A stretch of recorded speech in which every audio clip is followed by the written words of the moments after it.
Tastemakers is brought to you with support from Missouri Pork Association and Global Foods Market.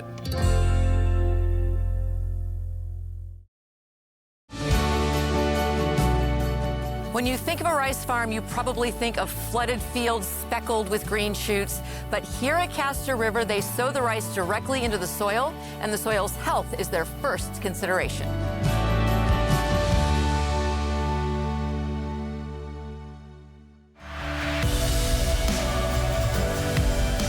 I'm Kat Neville, and for the past 2 decades, I've been telling the story of local food.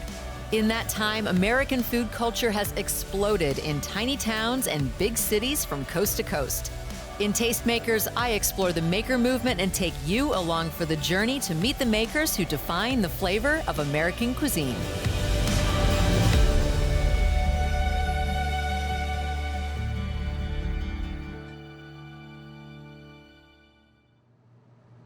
We're about to head off to the farm, and when we come back, I am going to show you how to make chicken and rice soup with ginger and miso.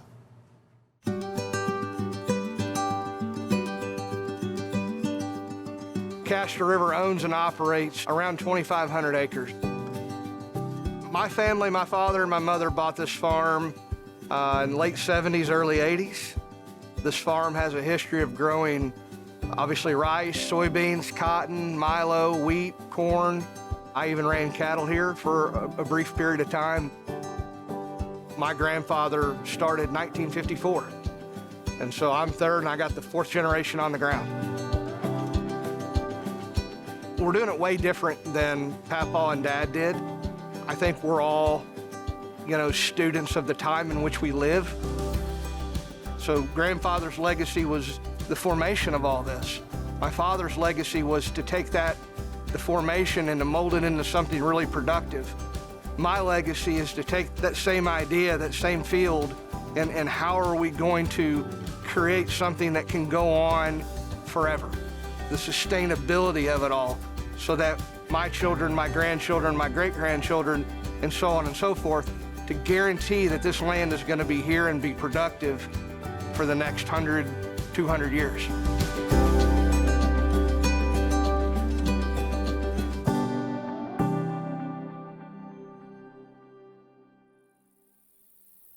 So you might be wondering, what exactly is rice? Well, it is the seed of a species of grass, and it is one of the most widely planted and consumed foods in the entire planet. Rice production on planet Earth goes back thousands and thousands of years. Rice is one of the, if not the most consumed grain on the planet.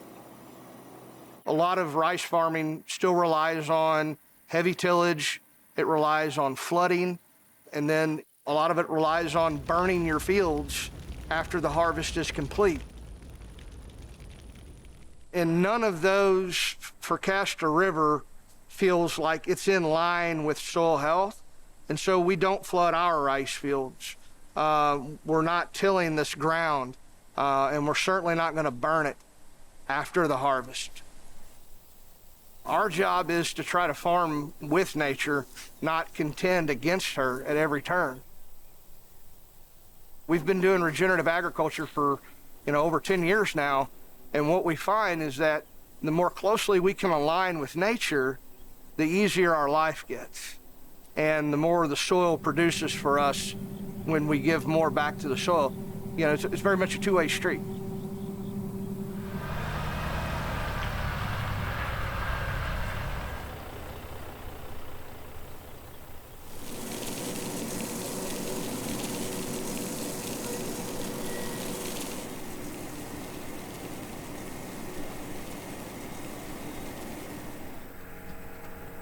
They're picking up like semi-truckloads of rice. How much are you producing?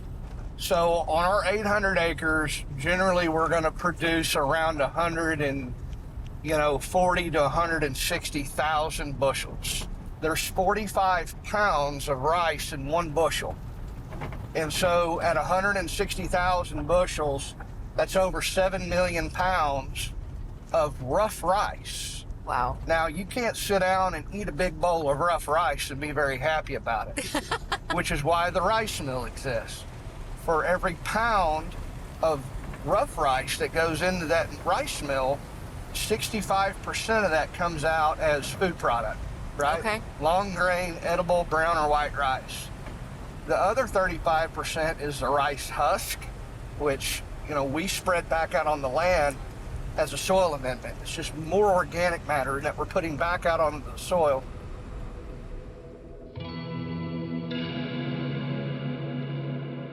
In 2012, we had a really, really bad drought here in the Delta, here in the Boot Heel. What I found at the end of the year was that the management system I had in place didn't work. We had a terrible crop. We had a huge loss. And so, essentially as a farmer, I went ahead and I hit rock bottom. The way that I was doing things wasn't gonna work anymore. And I had to make a big change. It was gonna be scary because I didn't know what I was gonna do, but it wasn't as scary as having a repeat of 2012, I'll tell you that.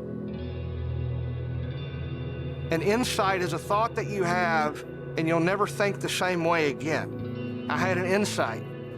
My insight was I have destroyed my soil health. My reality had collapsed because this is how I was taught to farm. I learned this in college. This is what the industry was telling me to do, and yet it all came crashing down. And so when you lose your reality, you have to go find you a new one.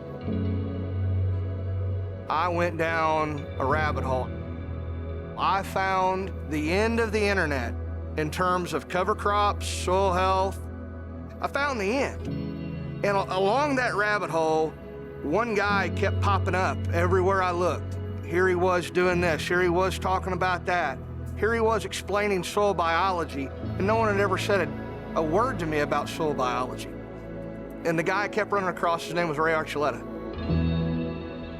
I took a chance and I wrote Ray Archuleta an email about this long. Ray told me he receives thousands and thousands of emails every year and only responds to the ones that he can really get to and really believes in.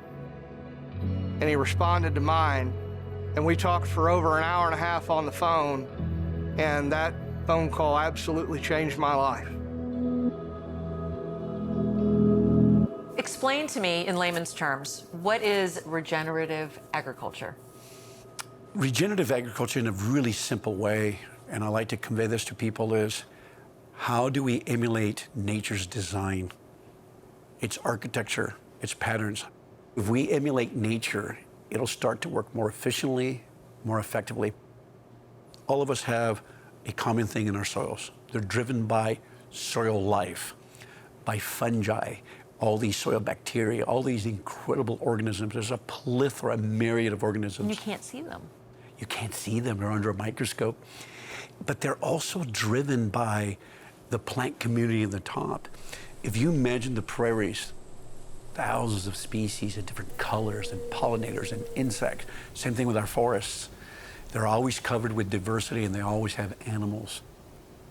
It's that kind of beauty that we want to bring into the farm, not monoculture, bare ground. We want to bring that type of design back into the farm. That's what it really is. But that's, I'm sure, scary for a lot of farmers because the idea that you would be bringing insects and other maybe competing, plants and things like that. So how do you square farming, which is where you specifically want to grow one type of plant or a handful of types of plants, with biodiversity? Like how do they complement each other?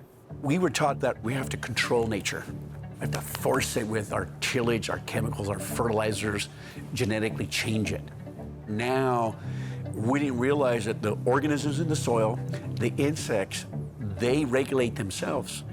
I tell farmers, for every one pest, there's 1,700 beneficials. If we work with the natural system, it will regulate itself. It will provide the nutrients. It will help infiltrate the water into the soil. Only if we mimic the natural system. It's not just about saving money on inputs. It really makes it so that the crops that you are planting in that healthy soil are more resilient. Exactly. I think nature's very resilient against drought. Well, what builds that resilience? redundancy of biodiversity. So as your farm becomes more redundant with all the right organisms and more organic matter, it can tolerate the drought. So that's the beauty. It's all connected because all these things connect right at the soil surface. I think a lot of people, they look at soil, it's brown, it's dirt, what is healthy soil? Usually conventional, they're pale, there's no smell in it.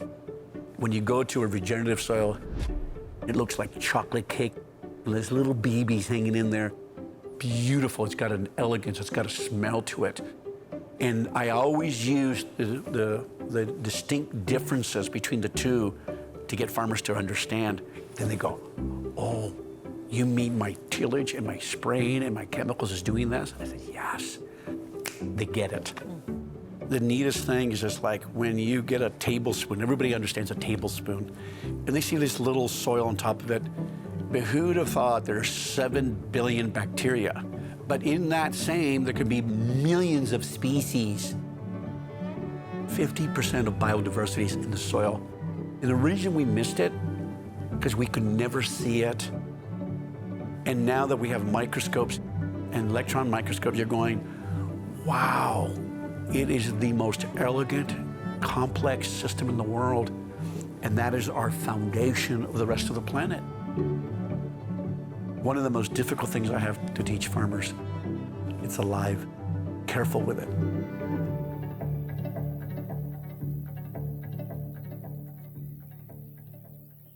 So how does Johnny care for the soil? Well, there's no tilling, no burning, no flooding, no fungicides, and no insecticides. What he does use is cover crops, which he tills directly into the soil. Modern agriculture is driven by yield. We want more bushels. We want more volume. At Castor River, we want more quality. We want more nutrient density in our rice. When I just give this field rice, I'm saying, here's a potato, hope you enjoy it. Now in the off season, when I'm coming in and I'm giving it rye, I'm giving it vetch, I'm giving it clover, I'm giving it radishes, I'm giving it oats, I'm giving it turnips, I'm opening up the buffet. Each variety of cover crop is bringing something different to the table in terms of what it's excreting out into the soil, in terms of sugars or carbohydrates, or just, the life that it attracts on top. The idea that the plants themselves would be feeding the soil, and that by putting different things in that you're able to give the soil like different nutrients, I think that's a foreign concept to a lot of people. It's a foreign concept to a lot of farmers. It was foreign to me. But the fact of the matter is that I think we have a better understanding of how the surface of the moon works than we do about how exactly the soil works. This is an extremely alive and an extremely complex system that's out here. I try to understand the basic principles of it and just follow those fundamentals. And so far, I've been rewarded for it. It's amazing.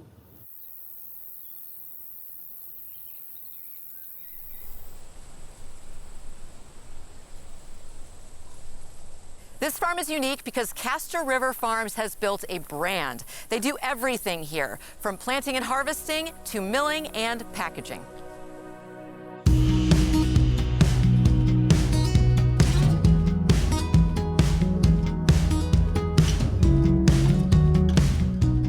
Beyond growing grain, we are food manufacturers. Today, we're in probably somewhere north of 3,000 stores. We're working with restaurants, we're working with universities, we're working with institutions. And so it's evolved into, hey, we want to be a rice supplier, into now we get calls every week where people are like, we need to improve the sustainability of our menu. We have a menu problem and we need you to help us solve it. And that's the partnerships that are emerging now.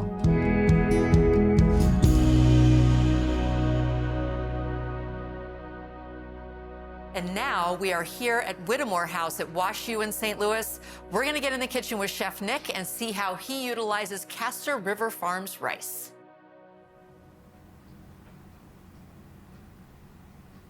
Rice is one of the most widely grown products in the globe. Why is choosing a local product important? Like, what's the impact of choosing local? When you think about a rice coming from, another continent or another place, where is that rice coming from? How long did it take to get there? There's even cases of like unscrupulous producers who have put adjuncts into the rice to make it look like rice, but it's actually not rice. So getting that local product just ensures that we're getting exactly what we want. And you have relationships with the absolutely. people, like you know them. Well, it's great because then not only can I educate the guest on local options, but then Castor River lets us take field trips down there, and I get to take my staff down, and they get to see where the rice is grown. We're an agrarian society. We grew everything we used to eat, and I think there's a move back there where, like, let's grow everything that we need right here, and it's nice to get them close to home when we can. Well, and the fact that it's grown with regenerative agriculture, which is not something that's easy to do, I would think your students would like walk away being inspired by that. Yeah, I think it's something that's important not only to me and to the students, but to everybody. And Castor River should be lauded for that, for the work that they do. So you're going to show us a curry dish. Yeah, I'm going to do a green curry that is very popular on the Whittemore menu, and then I'm going to serve that with a coconut rice that utilizes the Castor River jasmine rice. There's a couple of aromatics that go into the coconut rice. One is some 5-star anise. This is just some citrus rind that I've removed, and so I have some lime. This is some Meyer lemon, and that's orange. This is 2 cups of coconut milk, and we use vegetable stock here because it is a vegetarian-based dish. We're gonna throw all that in the pot, boil it up. I'm just gonna heat the curry up. The curry is essentially like a mirepoix base. So this is carrots, celery, and onion, and then a little bit of grilled squash and zucchini. So that's about ready. 4 cups of rice. You're not putting the rice into the liquid, you're putting the liquid into the rice. Correct. And this is something that, when you're using those aromatics, is going to help to kind of enhance that flavor in the actual final product.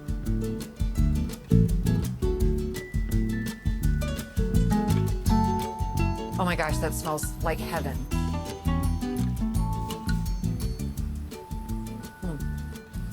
The texture of the rice is really transformed by the coconut milk. Like normally when you cook rice with broth or water, it's fluffy.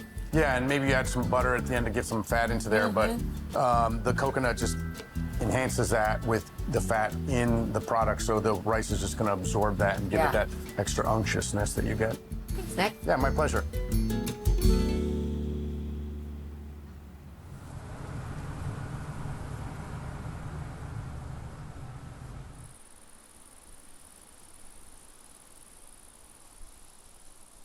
So we're standing next to a little patch of ground that Johnny is rewilding. And I think a lot of people generally might think, why in the world would you take, land out of cultivation? But I mean, you have a good reason to do that. It just never felt like this corner really needed to be in grain production. And so what we ultimately decided we wanted to do is like, hey, let's let this corner go back to nature and let's see what the ramifications of it are. And so when you look out here, we haven't planted anything in here. Oh, really? No, this is all just nature doing what nature does. And so like that's the cool thing for me is we're creating habitat below the surface of the soil for all the biology, and we're also creating habitat above the surface of the soil, for all these other creatures. As we've mentioned, we don't use any insecticides or fungicides out here. So the birds and the possums and all those guys, they're going to be eating all the bugs, and the beneficial bugs, they start to outweigh the ones that want to get at the crops, and so it does create that balance. You got to have it. Yeah. You got to have it. Every organism, on this farm and all, in this habitat, it serves a purpose.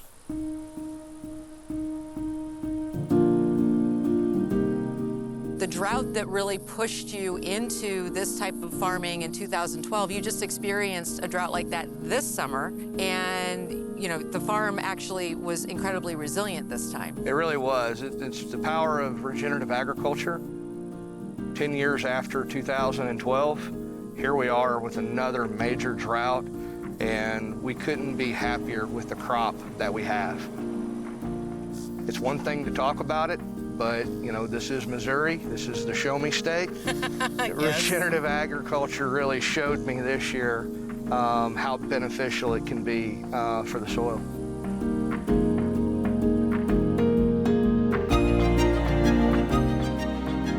We are regenerating soil. Our soil is going to be better every year because of what we do.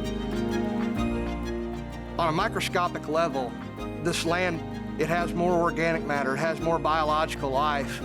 The fertility of this soil is better. One of Ray Archuletta's many stipulations, when he agreed to help me, he said, when another farmer comes to you and he's in the same shape you're in, you have to help him. And that's a promise I've made good on many, many, many times. I'm just somebody who's been there and done that they can call when they're having trouble. And when they're too scared to make the leap, sometimes they just need a voice from another farmer saying, hey, it's gonna be all right. You just do it. You don't have to be a soil scientist to get this right. You just have to understand there's life in this soil, and let's do everything we can to promote it.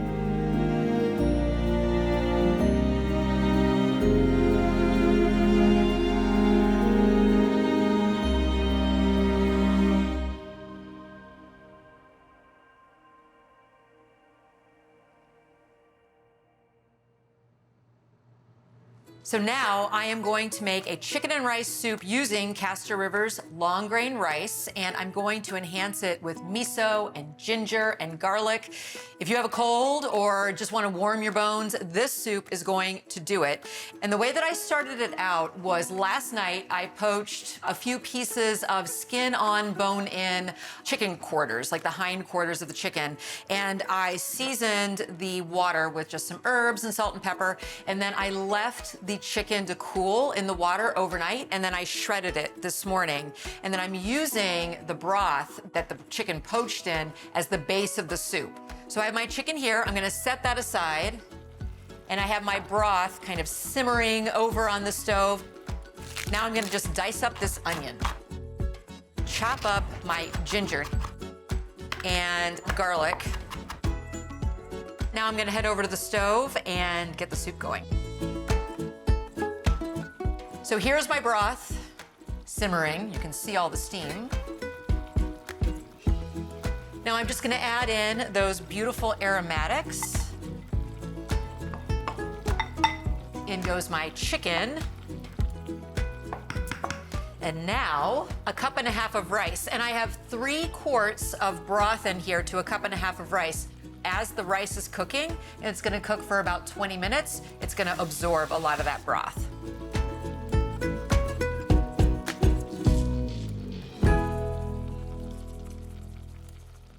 Okay, so it's been about 20 minutes or so.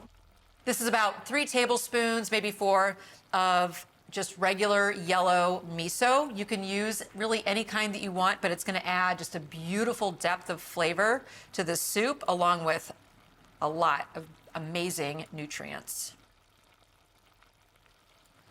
And it smells fantastic.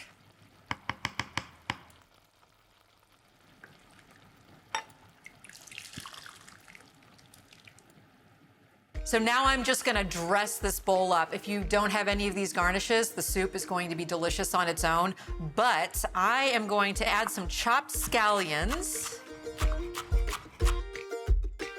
some serrano pepper. I also am going to add a squeeze of lime juice. Acidity always wakes up other flavors. Kind of serve this on the side. A little bit of cilantro. I'm gonna add just a tiny bit of chili crisp right on top. I pair all of my dishes with wines that are made with hybrid and American varietals, because a lot of folks just aren't familiar with them. This is Seyval Blanc, and one of the parent grapes is Sauvignon Blanc. So it has like a beautiful tropical fruit acidity to it. I love all of these flavors. The garlic and the ginger just beautifully match with the chicken, and then all of that is heightened with the spice of the chilies, and of course you have that wonderful mellow miso in there. Paired with Seyval Blanc, it's delicious. This will cure what ails you. And if you're looking for the recipe, you're gonna find everything on our website. Thank you so much for joining me, and I'll see you next time.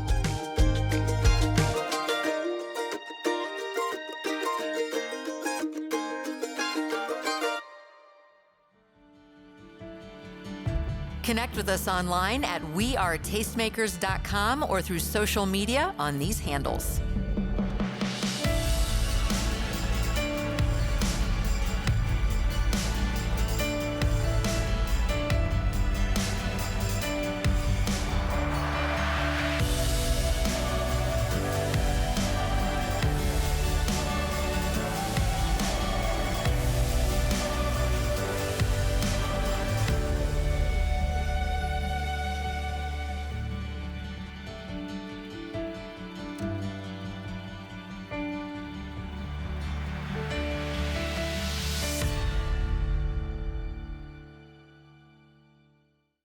Tastemakers is brought to you with support from Missouri Pork Association and Global Foods Market.